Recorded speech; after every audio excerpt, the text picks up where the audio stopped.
بسم اللہ الرحمن الرحیم۔ السلام علیکم ورحمۃ اللہ وبرکاتہ۔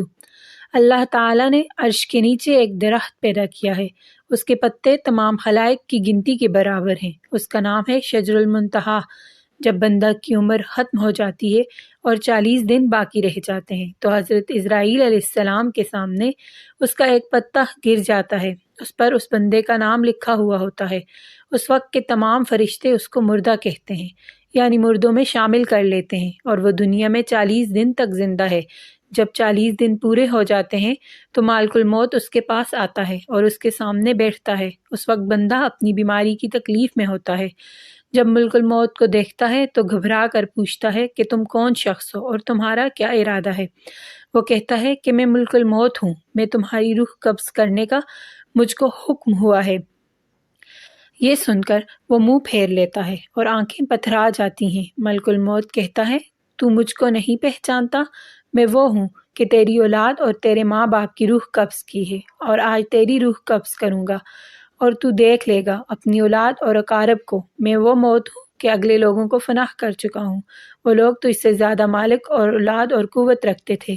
تو نے دنیا کو اس کا حال کیسا دیکھا؟ بندہ کہتا ہے میں پھر اللہ تعالیٰ نے دنیا کو بے وفا اور مکار پایا کہ حکم سے دنیا اس کے پاس آئے گی اور کہے گی اے نافرمان، تو نے اپنے رب کی کس قدر نافرمانی کی اور کس قدر تو نے گناہ کیے۔ تو نے نصیحت کی بہت ساری باتیں سنی، لیکن تم نے جانا کہ ہم دنیا میں ہمیشہ رہیں گے۔ یاد رکھو کہ میں تجھ سے اور تیرے اعمال سے بیزار ہوں۔ پھر اس کا مال اس کے سامنے آئے گا اور کہے گا اے نافرمان، تو نے ناحق طریقے سے مجھ کو حاصل کیا۔ اگر تو غریب اور مسکین پر خرچ کرتا تو آج تیرے کام آتا۔ روایت میں ہے کہ جب آدمی کی زبان بند ہو جاتی ہے اور 4 فرشتے اس کے پاس آتے ہیں اور سلام کرتے ہیں۔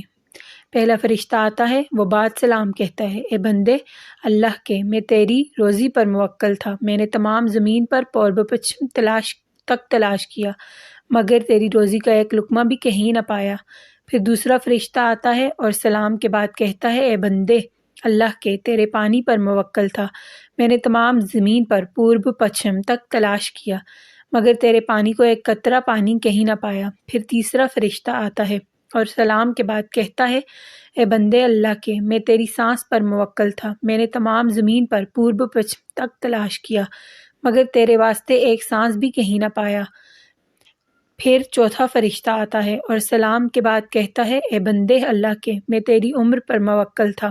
میں نے تمام زمین پر پورب سے پچھم تک تلاش کیا، مگر تیری عمر کا ایک حصہ بھی نہیں پایا۔ اس کے بعد نامہ اعمال لکھنے والے 2 فرشتے اس کے پاس آتے ہیں اور سلام کے بعد کہتے ہیں بندے اللہ کے، ہم تیرے اعمال لکھنے پر موکل تھے، اور نامہ اعمال اس کو دکھائیں گے اور کہیں گے دیکھ یہ تیرا نامہ اعمال ہے۔ اس وقت میت کی آنکھ سے آنسو جاری ہو جاتے ہیں اور داہنے بائیں دیکھتا ہے اور نامہ اعمال پڑھنے سے ڈرتا ہے۔ اس کے بعد ملک الموت اس کی روح قبض کرتے ہیں۔ روایت میں ہے ربیع بن انس سے کسی نے پوچھا کہ ملک الموت تنہا سب کی روح قبض کرتے ہیں یا ان کے ساتھ اور فرشتے بھی کام میں شریک ہوتے ہیں؟ اور فرمایا کہ قبض روح کا کام انہیں کے حوالے ہے، لیکن اس کام پر ان کے ساتھ بہت سے فرشتے مدد کے واسطے دیے گئے ہیں، اور ملک الموت ان کے سردار ہیں، اور ان کا ہر قدم دنیا کے پورب اور پچھم کے برابر ہے۔ پھر ربیع بن انس سے پوچھا مومنین کی روحیں کہاں رہتی ہیں؟ فرمایا 7ویں آسمان کے اوپر سدرۃ المنتہا کے پاس۔ روایت ہے کہ ابن عباس نے فرمایا کہ بہت سے فرشتے ملک الموت کے ساتھ ہوتے ہیں جو میت کی روح قبض کرنے کے وقت آتے ہیں۔ ان میں سے بعض فرشتے روح کو لے جاتے ہیں، اور بعض فرشتے میت پر دعا کرنے والوں کے ساتھ آمین کہتے ہیں، اور بعد میت کی مغفرت کی دعا کرتے ہیں جب تک کہ اس پر جنازہ کی نماز نہیں پڑھی جاتی۔ حضرت ابو ہریرہ سے روایت ہے کہ سرکار دو عالم صلی اللہ علیہ وسلم نے ارشاد فرمایا جب انسان مر جاتا ہے تو اس کے عمل کے ثواب کا سلسلہ اس سے منقطع ہو جاتا ہے، مگر 3 چیزوں کہ ثواب کا سلسلہ باقی رہتا ہے: صدقہ و جاریہ، علم جس سے نفع حاصل کیا جائے، صالح اولاد جو مرنے کے بعد اس کے لیے دعا کرے۔ ایسے اعمال جن کا تعلق دنیاوی زندگی سے ہوتا ہے، ان کے اثرات مرنے کے بعد دنیا ہی میں ختم ہو جاتے ہیں، مثلا نماز، روزہ وغیرہ۔ ایسے اعمال ہیں جو انسان کی زندگی میں ادا ہوتے تھے، گو کہ ان کا ثواب بائیں طور پر باقی رہتا ہے کہ وہ ذخیرہ آخرت ہو جاتے ہیں اور مرنے کے بعد اس پر جزا ملتی ہے، مگر ان کا سلسلہ مرنے کے بعد آئندہ جاری نہیں رہتا، کیونکہ زندگی میں جب تک یہ اعمال ہوتے تھے اس کا ثواب ملتا رہتا تھا، جب زندگی ختم ہو گئی تو یہ اعمال بھی ختم ہو گئے، اور جب یہ اعمال ختم ہو گئے تو اس پر جزا سزا کا ترتب بھی ختم ہو گیا۔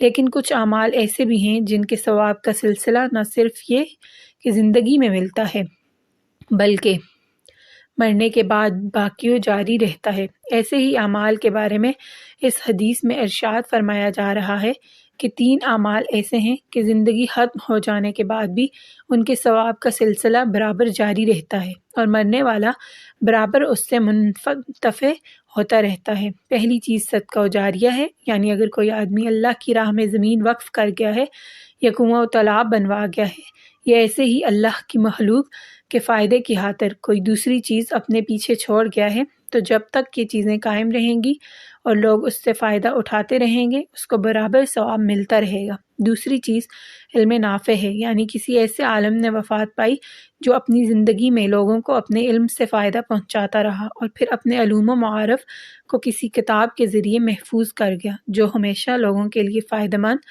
اور رشد و ہدایت کا سبب بنی ہے، یا کسی ایسے آدمی کو اپنا شاگرد بنا گیا جو اس کے علم کا صحیح وارث ہے جس سے لوگ فائدہ اٹھا سکتے ہیں۔ تو یہ سب چیزیں ایسی ہیں جو زندگی ختم ہونے کے بعد اس کے لیے سرمایہ و سعادت ثابت ہوں گی اور جن کا ثواب اسے وہاں برابر ملتا رہے گا۔ تیسری چیز اولاد صالح ہے۔ ظاہر ہے کہ کسی انسان کے لیے سب سے بڑی سعادت اور وجہ افتخار اس کی اولاد صالح ہوتی ہے، اس لیے کہ صالح اولاد نہ صرف یہ کہ ماں باپ کے لیے دنیا میں سکون و راحت کا باعث بنتی ہے بلکہ ان کے مرنے کے بعد ان کے لیے وسیلہ نجات اور ذریعہ فلاح بھی بنتی ہے، اور اس طرح سے کہ لائق و نیک لڑکا اپنے والدین کی قبروں پر جاتا ہے، وہاں فاتحہ پڑھتا ہے، دعائے مغفرت کرتا ہے، قرآن پڑھ کر ان کو بخشتا ہے اور ان کی طرف سے خیرات و صدقات کرتا ہے، اور ظاہر ہے کہ یہ سب چیزیں مردہ کے لیے ثواب کا باعث ہیں جن سے وہ اخروی زندگی میں کامیاب ہوتا ہے۔ اور اگر آپ میرے چینل پر نئے ہیں تو چینل کو سبسکرائب کر دیں اور پاس لگے بیل آئیکن کو پریس کر دیں۔